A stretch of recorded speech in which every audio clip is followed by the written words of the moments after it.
भगवंताची चरणी नतमस्तक होते। आजच्या या कार्यक्रमाच्या उद्घाटन हळहळ शिवलीलाबाई पाटील, मातृभूमी प्रतिष्ठानचे अध्यक्ष संतोष काका ठोंबरे, सचिव प्रताप काका जगदाळे, अशोक काका, मुरलीधर काका, सर्व मातृभूमी प्रतिष्ठानचे सदस्य आणि महिला विभागाचे सर्व सदस्य, तसेच आजच्या या कार्यक्रमामध्ये माझ्या सहकारी श्वेतेल सोमाणी, वर्षाभाभी खांडवीकर, शैलजाताई पाटील आणि समस्त प्रेक्षकांनो, आज या कार्यक्रमासाठी जेव्हा आपण इथे जमतो, आषाढी एकादशी 2-3 दिवसावर येऊन टिकलेली असताना मातृभूमी प्रतिष्ठानच्या महिला विभागानं हा जो आगळा वेगळा कार्यक्रम बार्शीमध्ये आयोजित केला, त्यासाठी त्यांचं मनपूर्वक आभार या ठिकाणी मानते। आपल्या ओंजळीत मावेली एवढं भरावं आणि ओंजळ भरली की वाटायला शिकावं या सामाजिक जाणीवेतून आणि ही सामाजिक बांधिलकी जपत गेली कित्येक वर्ष मातृभूमी प्रतिष्ठान ही सामाजिक आणि सांस्कृतिक कार्यामध्ये अग्रेसर आहे। त्याचंच एक प्रोत्साहन म्हणून महिला विभागाने सुद्धा या ठिकाणी याचे पाऊल टाकले, खरोखरच कौतुकास्पद आहे। असेच उत्तरोत्तर कार्यक्रम तुमच्या हातून घडो या सदिच्छेसह मातृभूमी प्रतिष्ठानच्या अन्नपूर्णा योजनेला 2 जणांचं पालकत्व इनरव्हील क्लबच्या वतीनं या ठिकाणी जाहीर करते आणि थांबते। धन्यवाद। यानंतर एनर्जेटिक पर्सनॅलिटी तब्बल 3 ते 3.5 तास सलग करंट विषयावरती प्रवचन रूपी सामाजिक संदेश देणाऱ्या सुलीलाताई पाटील यांना मार्गदर्शन करण्याची विनंती करते।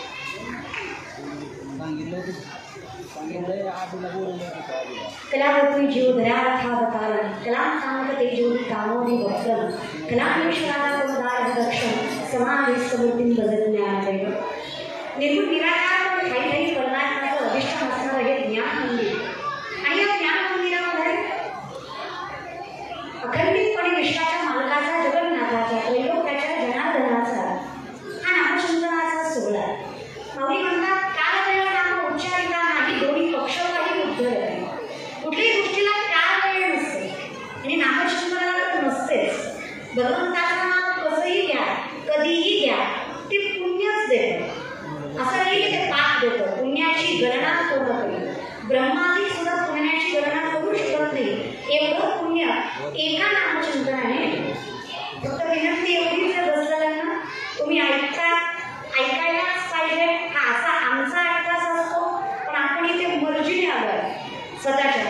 तुम्ही सगळे स्वतःच्या मर्जीने आलाय ना, का कोणी बळजबरीने आणलाय? का 200 दिले? गेलं म्हणा 200चं, थोड्या दिवसांनी येईल आहे ना। आपण मर्जीने आलोत ना, मग तसे बसा। जगाच्या मालकाचं नामचिंतन घ्यायचं आहे, अधिकाऱ्याचं। त्याचा अधिकार किती आहे त्याचं वर्णन मी माझ्या मुखाप्रमाणे तुम्ही तुमच्या कानाने नाही ऐकू शकत। इतकी ताकद त्याची आहे, त्याच्या नामचिंतनाचा सोहळा आहे। हा कुठला कार्यक्रम नाही आहे, हा कुठला प्रोग्राम नाही आहे, हे व्यासपीठ आहे। इथे ज्याकडे नामचिंतनाचं होणार आहे, मग तो गाण्याच्या माध्यमातून होऊ द्या, हरिपाठाच्या माध्यमातून होऊ द्या, ताकद तेवढी ना, त्या ताकदीच्या सामर्थ्याने आपण बसायला पाहिजे। आणि आपल्या मातृभूमीच्या माध्यमातून हा एवढा सुंदर कार्यक्रम असं नवीन गोड वर्णन करतात ज्ञानेश्वरीमध्ये।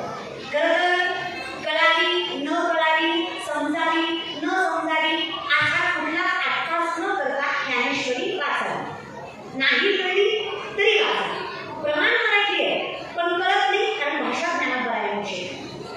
एका लेकराची आई व्हायला 18 ते 19 वर्ष वयाला लागतं, बरोबर आहे ना?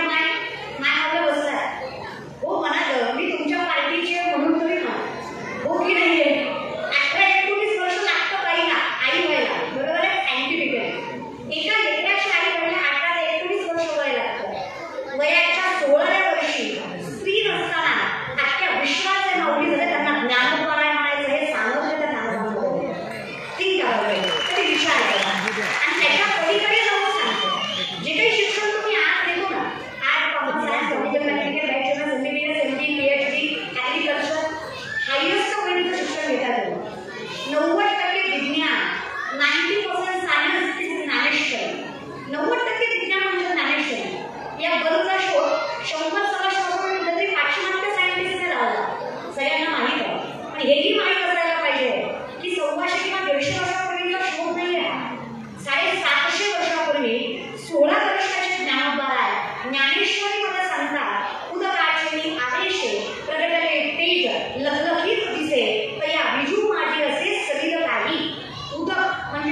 माणूस कायम डिस्टर्ब असतो. आणि माय मावल्या तर the woman is an ideal manager. The woman is an ideal manager. सगळ्यात मोठी व्यवस्थापक स्त्री असते. मोठ्यातल्या मोठ्या उद्योजकाला जे जमणार नाही ते व्यवस्थापन घरच्या गृहिणीला जमतं, पण घर टिकतं. कायम लक्षात ठेवा. त्याच्यामुळे यांनी परमार्थ नाही केला तरी चालेल, पण आपण नामचिंतन केलंच पाहिजे. कारण नवऱ्याचं बायकोला मिळत नाही, पण बायकोचा नवऱ्याला भेटल्याशिवाय राहत नाही. म्हणून तर आपल्या परंपरेमध्ये सगळे सण समारंभ किंवा सगळे उपासना उपवास कोणासाठी आहे? बायकांसाठी. हरतालिकेनंतर तो आम्ही उपवास करतो भावासाठी आहे. हरतालिकेचा करतो तो नवऱ्यासाठी आहे. वटपौर्णिमा करतो ती नवऱ्यासाठी आहे. म्हणजे सगळं आम्हीच करायचं आहे, पण आमची किंमत ही राहावी याच्यासाठी आम्हाला नामचिंतन करायचं आहे. तुम्हीच कमी आम्हाला आम्ही कळावं. माऊली सांगतात की ते मी समजला पाहिजे. एकदा मला मी कळालो की मला विठ्ठल करायला वेळ लागत नाही, पण मीच विठ्ठल आहे हे मला मी कळाल्यावर कळतं. जरी सधर्मात होते जे जे वेळ आपण घ्यावे ते ते जिथे बहुते सन्मान मिळवले. याचा अर्थ असा आहे जे तुम्हाला मिळालंय ते तुम्हाला दुसऱ्याला देता आलं पाहिजे, तर ते कायम टिकतं.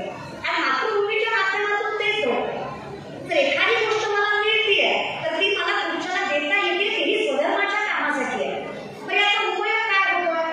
तर भगवान श्रीकृष्ण सांगतात जे दान देश काल पात्र पाहून दिलं जातं, कुठलाही उपकार ठेवतोय का आपण? पैसा घेतोय का? नाही घेतोय. कुठलाही उपकार न ठेवता दिलं जातं तर दान सात्विक शुद्ध. त्या दानाला सात्विक दान म्हणलं जातं आणि त्याचं पुण्य नामचिंतनात इतकंच असतं. ही माझ्या भगवान श्रीकृष्णाची वाक्यता आहे आणि हे मातृभूमीच्या माध्यमातून घडत आहे. हँड्स ऑफ यू, तुमचं कौतुक आहे, अभिनंदन आहे. आणि म्हणून विनंती आहे की कुठलीही गोष्ट शिकताय करताय, संसार करणं एक माझं जोक. त्याच्यामुळे स्वतःला कमी समजू नका. म्हणून मी सुद्धा माझ्या आयुष्यामध्ये 18 ते 19 वर्ष झालं कीर्तन करत आला. माझ्या 5व्या वर्षी पहिलं कीर्तन केलं. तशी काही 70-72ची नाही, 23-24चीच आहे. पण अनुभवामुळे आणि ज्ञानेश्वरीमुळे असं असतं, ज्ञानेश्वरी आपल्याला नाही कळली तरी चालेल, ज्ञानेश्वरीला आपण बोललो ना तरी जीवनाचं कल्याण होतं, इतकी ताकद विषय असते. आणि म्हणून मला कायम वाटतं की माणसाने हाय एज्युकेशन, हायली लाईफस्टाईल, हायली वेल सेटल्ड असं, पण संस्कृती सोडून नाही, सगळं काही करावं. कारण शेवटी कसं आहे, हे कलियुग आहे. इथे प्रत्येक गोष्टीला तेवढंच महत्व आहे की ते देव सुद्धा प्रचारावरच आहे. ज्या देवाचा प्रचार जास्त आहे गर्दी त्याला जास्त आहे. त्याच्यामुळे प्रचारही करता आला पाहिजे. म्हणजे आजकाल असं आहे, महाराज फॉर्च्युनरमध्ये आला तर हुशार आहे, चलत आला तर मूर्ख आहे. त्याच्यामुळे महाराजाकडे फॉर्च्युनर असणं सुद्धा गरजेचं आहे, कारण त्याचं प्रेस्टिज मेंटेन राहत आहे. तर हे कलियुग आहे. इथे काही गोष्टी बाह्य अंगावरच आहे. थोडं सोपं सांगायचं म्हटलं तर अंगाऱ्यावर विश्वास आहे पण बुक्क्यावर नाही आहे. चमत्कारावर आहे पण कृपेवर नाही आहे. चमत्कार नावाची गोष्ट जगात घडत नसते. देवावर श्रद्धा ठेवा, अंधश्रद्धा नाही. ज्ञानोबांची भिंत चालवली गेली, तुकोबांचा गाथा करला, माऊलींनी रेड्यामुखी वेद बोलवला, नातांच्या घरी 36 वर्ष जगाच्या मालकानं कावडीनं पाणी वाहिलं. प्रथम लक्षात ठेवा, हे चमत्कार नाहीये, हे संतांच्या तपश्चर्याचं फळ आहे, ज्याला पांडुरंगाची कृपा म्हणायचं. आणि जिथे तपश्चर्या असते ना तिथे आशक्य शक्य होतं. हे संत तुकोबांनी ज्ञानोबांनी आयुष्यावर सांगितलं. कधी त्या गोष्टीच्या भानगडीत पडू नका की देव घरच्या घरी नाही. जर आज मी कीर्तनकार आहे तर माझं कर्तव्य आहे पुढच्या पिढीला ते देणं. कारण ज्ञान ही एकमेव संपत्ती आहे जी दिल्याने वाढते, कमी होत. बाकी सौंदर्य कालांतराने जाणार आहे, पैसा कालांतराने जाणार आहे, प्रसिद्धी कालांतराने जाणार आहे, वैभव कालांतराने जाणार आहे, पण ज्ञान जे मी पुढच्या पिढीला दिलंय ते राहणार आहे. आणि म्हणूनच बऱ्याच लोकांना आजही माहीत नाही की मी वार्षिक राहते, पण माझी जन्मभूमी आणि कर्म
गोष्टी घेऊ शकतात.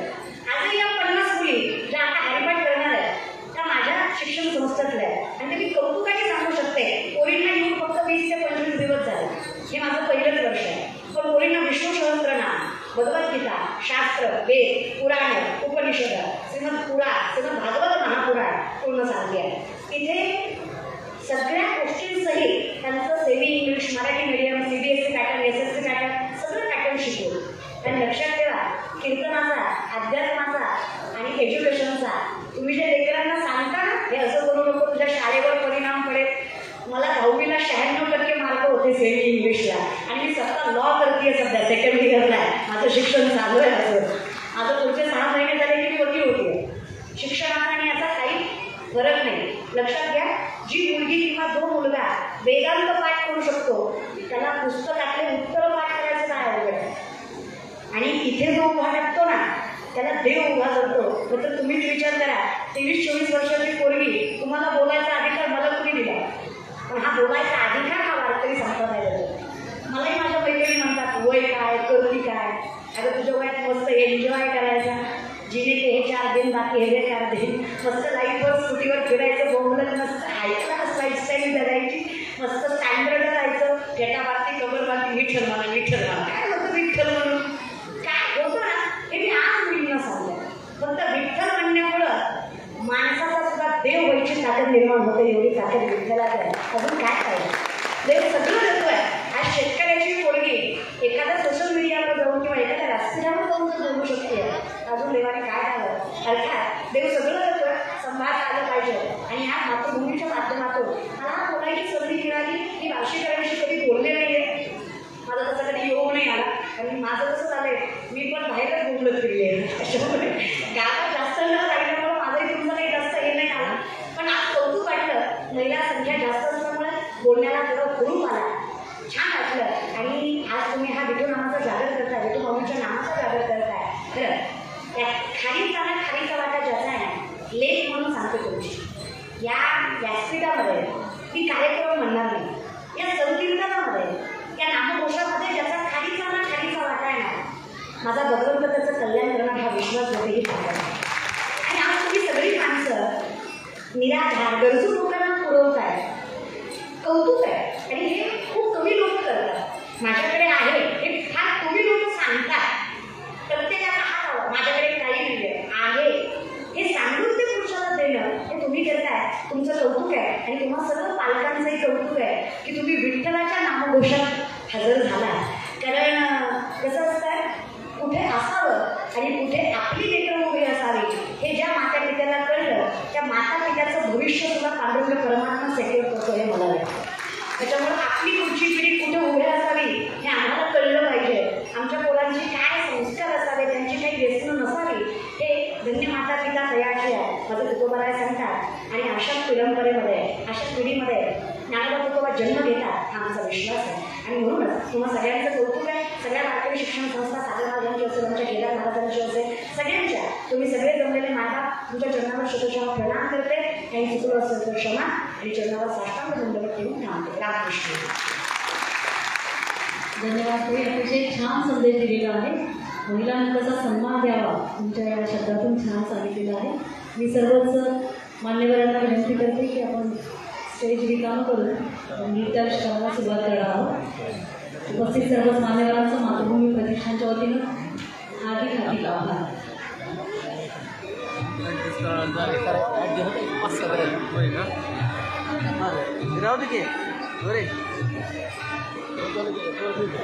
फेसबुक टाकून दे ना. मातृभूमी प्रतिष्ठान बार्शी महिला विभाग आयोजित गजर विठू माऊलीचं या कार्यक्रमाची सुरुवात आपण लगेच करणार आहोत. विश्वशांती आध्यात्मिक शिक्षण संस्था शिवलीलाताईंच्या मार्गदर्शनाखाली ही संस्था कार्यरत आहे. या संस्थेचं पारंपरिकत्व आपल्याला इथं पाहायला मिळणार आहे. त्यांचे शिष्यवर्ग जायचं का शिवलीलाताई संवेद, इतर भागवत संप्रदायाची पताका याचं दर्शन आपल्याला घडवणार आहे. बार्शीचं पौराणिक महत्त्व शिवलीलाताईंनी अतिशय छान शब्दात सांगितलेलं आहे. अशा युवा कीर्तनकार शिवलीलाताई पाटील यांच्या प्रवचनाचे बोल असे भारतभर नव्हे तर जगभर बसवून अशा आमच्या सर्व माता भगिनींकडून आम्हाला शुभेच्छा. विश्वशांती आध्यात्मिक शिक्षण संस्था सगळे जे विद्यार्थी आहेत शिष्य आहेत शिक्षकगण सर्वांनी राष्ट्रभावाती यायचं आहे. विश्वशांती आध्यात्मिक शिक्षण संस्था जी संस्था शिवलीलाताई पाटील यांच्या मार्गदर्शनाखाली कार्यरत आहे.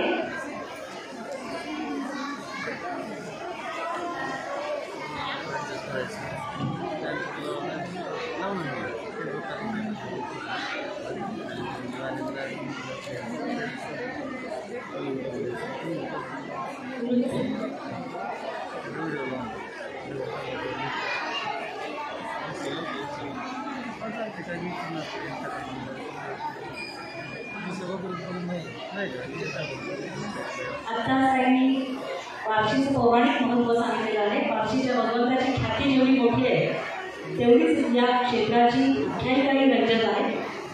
राजा अंबरीश नावाचा तपस्वी बार्शी पुण्यनगरीत वास्तव्याला होता. पुराण काळात या अंबरीशाने अंगरीस ऋषींनी केलेल्या यज्ञात सर्वात गोड विद्वत्ता आणि लोकप्रियता कळवली. 12 वर्ष घोर तपस्या केलेली आहे. त्याला भगवंताने ज्ञान प्राप्त झाले. नारद मुनीच्या सांगण्यावरून त्याने साधन द्वादशीचं व्रत अंगीकारलं. त्याच्या या कठोर साधनेमुळे इंद्राचे सिंहासन लढवले झाले अशी आख्यायिका आहे.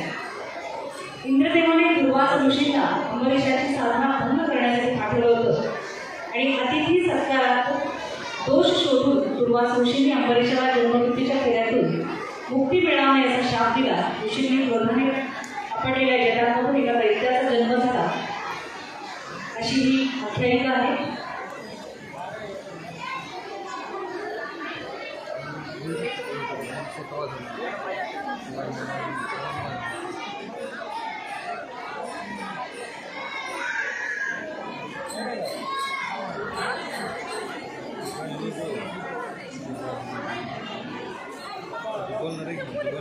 आणि अशा या दैत्यापासून अंबरीशाचे रक्षण करण्यासाठी भगवंताने सुदर्शन चक्र सोडलं आणि दैत्याचा संहार झाला.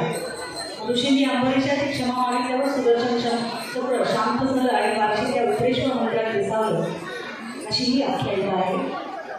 अशा या भगवंत नगरीचे आपण सगळेजण साधक भक्त आहोत. विश्वशांती आध्यात्मिक शिक्षण संस्था शिवलीलाताई पाटील यांच्या मार्गदर्शनाखाली ही संस्था कार्यरत आहे. हे सादर करत आहेत पांडुरंग अष्टक.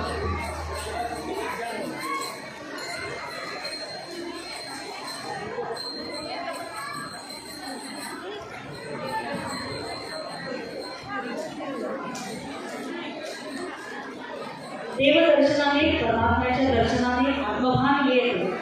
मन प्रसन्न होतं म्हणून मन करारे प्रसन्न सर्वसिद्धीचे कारण. आज आपली मन प्रसन्न आहे कारण आपण परमेश्वराची ईश्वराची आराधना करणार आहोत. भजन म्हणजे नामब्रह्माची उपासना. सूर लय ताल यांचा मनोहरी आविष्कार. भजन कीर्तन प्रवचन भारुड म्हणजे आत्म्याचा परमेश्वराशी असलेला संवाद. संत सूरदास, संत मीराबाई, संत तुलसीदास अशा अनेक संतांची घोषणा अशावर आहे. आजच्या या कार्यक्रमाची उंची वाढवणाऱ्या युवा कीर्तनकार शिवलीलाताई पाटील यांच्या मार्गदर्शनाखाली विश्वशांती आध्यात्मिक शिक्षण संस्थेचे कार्य सुरू आहे. आजच्या या कार्यक्रमाची सुरुवातही त्यांच्याच आशीर्वादाने त्यांच्या मार्गदर्शनाखाली आपण करणार आहोत. पांडुरंग अष्टक ही सर्व लहान मुली इथे सादर करत आहेत. आपण एकदा जोरदार टाळ्यांचा गजर या सगळ्यांकडून कौतुक करूया.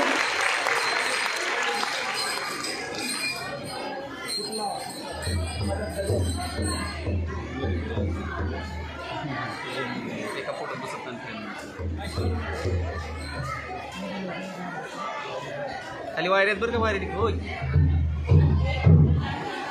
शुभ्रा मस्के आणि ग्रुप खाली बघा खाली यानंतर तयार लाईट पण बंद पडत त्याची. संत मीराबाई ग्रुप शुभ्रा मस्के.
रामकृष्ण हरी जय जय रामकृष्ण हरी रामकृष्ण हरी जय जय रामकृष्ण हरी रामकृष्ण हरी जय जय रामकृष्ण हरी रामकृष्ण हरी जय जय रामकृष्ण हरी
Krishna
मीराबाई ग्रुप. बरं यानंतर लगेच तयार व्हायचे. कॅमेराच बंद करावं लागतं. पुढचं आहे देवामुळे DLP ग्रुप मिक्स. स्टेडियम न्यूजचं लाईव्ह चालू आहे. भारताची दक्षिण काशी महाराष्ट्र